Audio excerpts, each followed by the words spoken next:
So one of the things that we do at Pearl Lemon is that we talk to businesses that are interested in generating leads every single day. Okay. So we get a bunch of calls that come into our calendars, and it's different companies across the globe who want to generate more leads for their business. So we'll get into the space of talking about LinkedIn lead generation, cold calls, sending out cold emails, all of those three typically, and also leaning into ads at some level. Now, one of the things that is it always strikes me as incredibly surprising is that now, if you think about buyer psychology and if you think about the entire sales journey, and you, for example, go onto the high street and look at buying an ice cream, it's a hot summer's day, it's sunny outside right now where I'm recording, and you have a choice. You have two choices, okay? So on the high street, you've got an option of an amazing gelato place that's got artisanal ice cream. They've got amazingly neatly pressed uniforms. Everyone's smiling, friendly, polite. You go in, there's this wonderful scent and smell of stracciatella, as well as pistachio and other ice creams, versus another place that's next door. The signing is a little bit bruised and ugly. The step coming in looks a little bit dirty. The ice cream doesn't have the same smell. It looks a little bit more processed. Which ice cream parlor are you going to choose? Okay. And even where, let's factor in a pricing that's differential, where the ice cream place that looks a little bit bruised and broken, let's say Frank's, and then the ice cream place that's the gelato amazing place, let's say Johnny's. Let's say Frank's is £2 per cup of ice cream and Johnny's is £4 per cup. That's double the pricing, double the pricing. Which ice cream shop would you go into? You know the answer here. I know that you know the answer. So the reason that this relates to the companies that we engage with, the companies that contact us, and a lot of companies out there online, is they haven't got their branding, marketing, and ultimately sales parts in alignment before you begin outreach, before you start sending hundreds, thousands of LinkedIn messages, cold emails, as well as start making those cold calls. It's shocking to me. I mean, why would you ultimately spend money on an advertising campaign to then send people to Frank's? Frank's, with his ice cream parlor, has not made the effort to check that whilst his ice cream might be artisanal, maybe he needs to change a plastic wrapping on the top when he peels away the ice cream to make it see-through and to make it look clean and clear. Maybe he needs to just give the actual sign a polish. Maybe the fonts could be updated on the actual sign that says Frank's ice cream. Maybe he should actually introduce the fact that it's homemade. So there should be some reference to homemade. Maybe the new uniforms, because there should be new uniforms, should be starched, pressed, ironed. All of these things are so important to fundamentally how prospects view your business, and your shop that works 24/7 for you online is, of course, your website. It's your brand. It's the content that you produce. It's everything that exists about you that sits between the initial outreach message and then going all the way to a deal being closed. And not even the deal being closed, because it's before that, right? It's having that actual sales conversation. Now, imagine all of the things that can happen between me, anyone, your team sending an outreach email, maybe a good outreach email. We've not even got to discussing the copy, but you send a good outreach email, and then the company or the prospect Googles you. Maybe you're selling a $50,000 ticket. Maybe you're selling £4 ice cream and you're running a Google local ad or a Facebook ad, and people don't get the premium brand sense of packaging that reflects the pricing at which you want to close business and do deals upon. Does your website load quickly? Does it load quickly in all of the actual geographies around the world? Does it look professional, clean, smart, presentable? When people Google you, is it your entire brand that covers page one of Google? What about when people search Pearl Lemon reviews? Do you get stars and stripes? Do you get generally or in the main positive feedback about your business? Are all of those things in place? What about your case studies? What about the fact that when someone is sending out, if you're sending out an outreach email, now let's say that it's Frank's Commercial Cleaning, and Frank's Commercial Cleaning, because they've done such a fantastic job of having a makeover with the ice cream place. They've now gone into the commercial cleaning space because they expanded their actual branches. They began cleaning each of their branches and they became renowned for the quality, the pristine condition of their actual stores, and realized that, well, cleaning is something that we'd love to go into. So with their cleaning outreach emails, is there a clear case study? Is there evidence of the commercial cleaning Frank's Commercial Cleaning has done? Is that clear? Is that explicit? Are there actual testimonials? Are there video case studies? Now, so many people are in a rush to start sending out outreach, to start running ads, to start doing SEO, to do any sort of inbound or outbound marketing activity when the brand alignment is not there. Brand marketing and sales alignment, BMAS, that's what we call it at Pearl Lemon. And it's something that we end up advocating to 90% of our clients. That's 9 out of 10. 9 out of 10 of our clients aren't yet at that level where, upon fundamentally them being Googled or them being looked up, they're not ready to take that prospect from a suspect to a prospect to interested to invested, because these are the journeys that ultimately anyone needs to go upon. And think about it, when you are doing your outreach, when you're doing your link, when you're sending out a LinkedIn message, it's not your product that you're actually selling. It's a phone call that you're selling. It's an appointment that you're selling. And what you're selling when people say, give me a look at the product, is the wrapping paper, is the packaging, is the presentation. These are the things that in the beginning people are signing up for. If you are in a service-based industry, if you don't offer a try before you buy, which in the vast majority of service-based businesses that you don't, then you need to make sure that all of those areas are in alignment to give a consistent brand experience, because otherwise you're going to get left behind.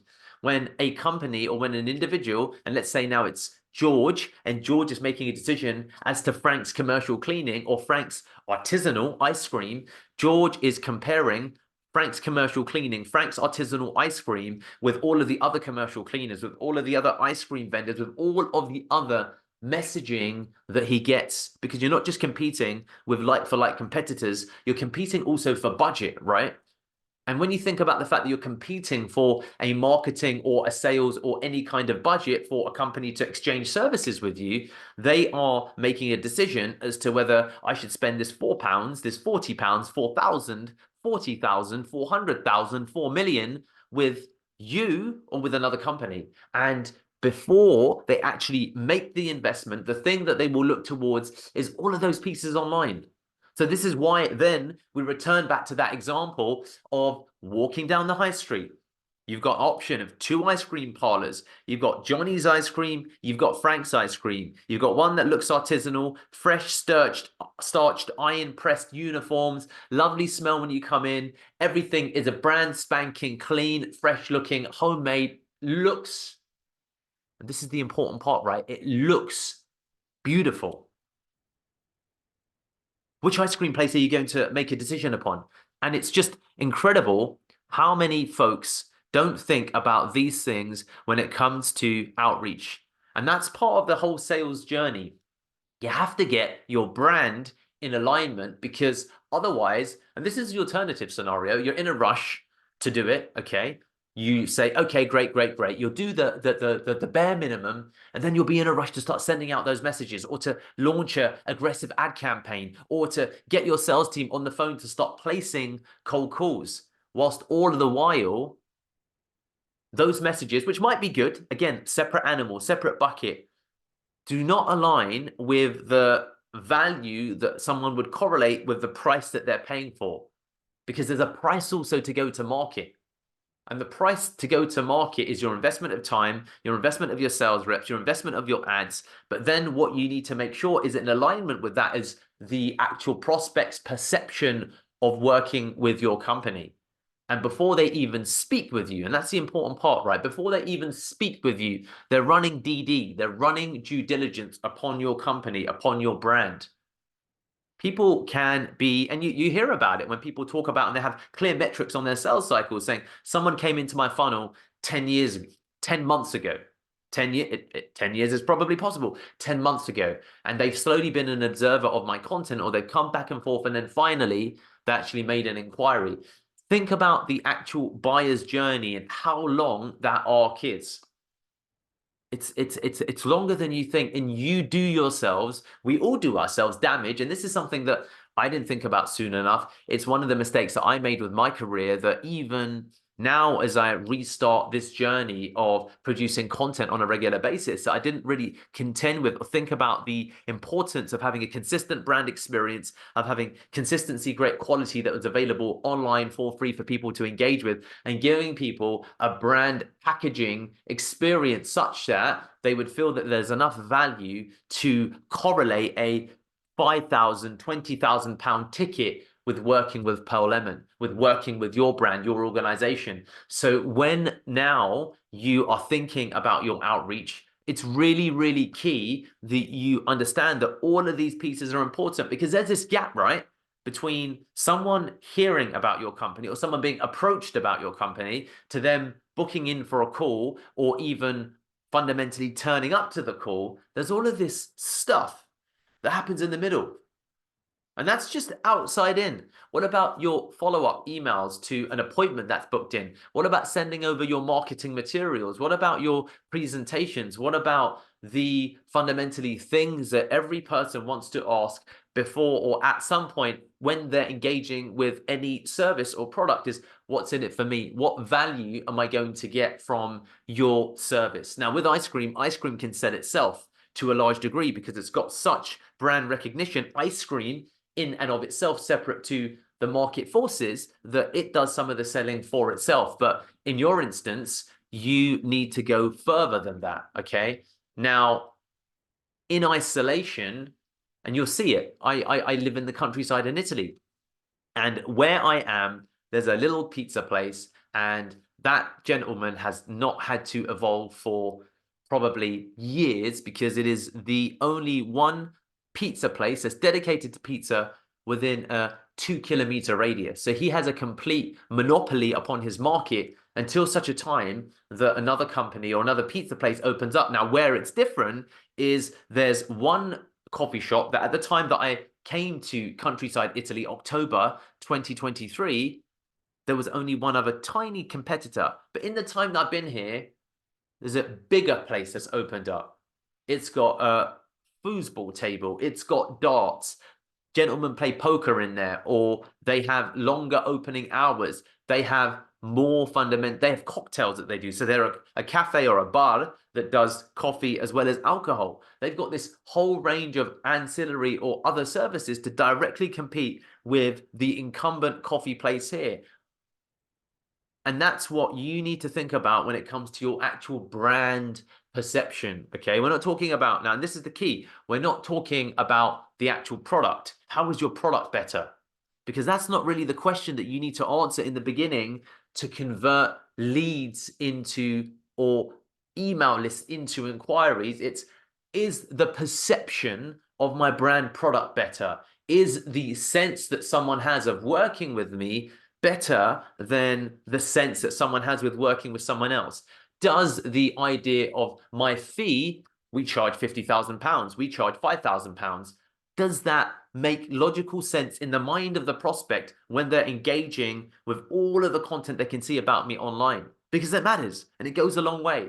You have to build psychological trust in advance of anyone coming to a call, because otherwise you're going to go from phone call to a prospect not turning up. You're going to go from emails to an email trail going dead. You're going to go from a LinkedIn messaging sequence to the prospect not replying. You're going to go from a call and an appointment being booked and a prospect turning up, but turning up and not being impressed by that which they've seen. So you need to act like Johnny's ice cream shop. You need to be on point, in tune, in touch with all of these elements to make your wrapping look the most premium as ever, because otherwise you do yourself an injustice. Otherwise you let yourself down. Otherwise your pound, dollar, euro that you spend on advertising, whether it's with your sales team, whether it's with running ads, whether it's with any mechanism, is only going to go so far. It is not going to take you to the length that you need to get to have qualified leads come into your diary. So this is what I want to communicate. Don't start the outreach. Don't send cold emails. Don't send the LinkedIns. Don't run the ads before all of that is in alignment. You need to go slow to go fast. You must go slow and slowly, steadily, or aggressively, but you must work on the packaging, the branding, the marketing before you commit to the outreach process, because otherwise you're not going to get the returns that you're looking for. And I see it happen every single day.